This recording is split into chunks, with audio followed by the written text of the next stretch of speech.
સુરતમાં વરસાદ બાદ અનેક વિસ્તારોમાં રોડ રસ્તાની હાલત ખરાબ થઈ છે। ડિંડોલીના દીપદર્શન સ્કૂલ પાસેનો રોડ પણ ભારે વરસાદના કારણે બિસ્માર બન્યો છે। સ્થાનિકોને વિદ્યાર્થીઓને અહીંથી પસાર થવામાં ભારે હાલાકીનો સામનો કરવો પડી રહ્યો છે। ડિંડોલી વિસ્તારમાં આવેલી દીપદર્શન સ્કૂલ પાસેનો મુખ્ય રસ્તો ભારે વરસાદમાં ખાડા ટેકરાવાળો થઈ ગયો છે। સતત પડી રહેલા વરસાદના કારણે રોડ પર મોટા મોટા ખાડા પડી ગયા છે અને કાદવ કીચડ પણ ભરાઈ ગયો છે।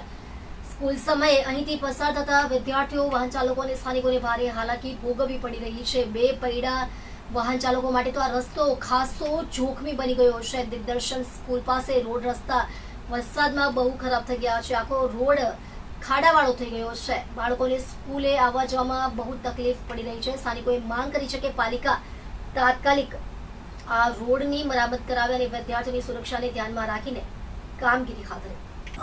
પંકજ આનંદ તાયડે આપણે દીપદર્શન સ્કૂલની બાજુમાં તમે જોઈ શકો છો મિની રોડ 150 ફૂટ વાળો 3 થી 4 મહિના પહેલા અહીંયા બનેલો, પણ અત્યારે તમે જોઈ શકો છો એ પાણીમાં કાગળની જેમ ગરકાવ થઈ ગયો।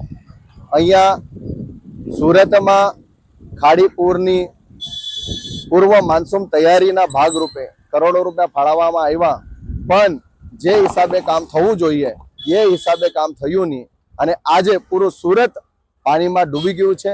અને અહીંયા દીપદર્શન સ્કૂલની બાજુમાં જે ખાડી છે એ આ ખાડીમાં નાના નાના ભૂલકાઓ પણ ડૂબી ગયા છે।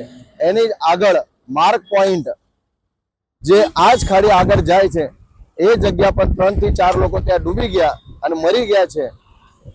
આ કોના પાપે, આ કોની જિમ્મેદારી છે? સુરત મહાનગરપાલિકા કરોડો રૂપિયાનો અહીંયા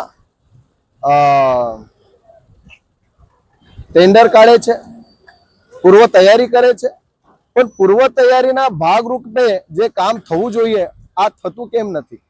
કેમ કે આ પૂર્વ તૈયારીના ભાગરૂપે જે કરોડો રૂપિયા મળે છે એમના કમિશન દ્વારા આ નેતાઓને કટકી પહોંચી જાય છે અને આ કરોડ રૂપિયા ચાવ કરી જાય છે। તમે જોયું હશે 2 દિવસ પહેલા તાપી ભવનમાં ચેરમેન, કોર્પોરેટર, એસએમસી, સુરત મહાનગરપાલિકાના અધિકારીઓ સ્વાગત રમતા હતા। જ્યારે પૂરો સુરત ડૂબતો હતો ત્યારે આ લોકો ત્યાં નાસ્તા પાર્ટી, જમવાની પાર્ટી ત્યાં કરતા હતા। આ લોકોને આવી પરિસ્થિતિમાં લોકો સાથે રહીને જનતા માટે કામ કરવું જોઈએ। આ વખતે આ લોકો સ્વાગત રમતા હતા। હું કહેવા માંગુ છું કે 30 વર્ષથી તમે શાસન કરો છો, 30 વર્ષના શાસનમાં તમને આજુ સુધી એ ખબર નથી પડી કે કઈ જગ્યાથી કેટલી પાઇપ નાખવી જોઈએ, 2 ફીટની નાખવી જોઈએ કે 6 ફીટની નાખવી જોઈએ, 1 કિલોમીટરના રેન્જમાં કેટલા લોકો રહે છે, કેટલા લોકો રેસિડેન્સમાં છે, કેટલા લોકો કમર્શિયલમાં છે, આની એમની પાર્કિંગની સુવ્યવસ્થા છે, આમના માટે પાણીની સુવ્યવસ્થા છે।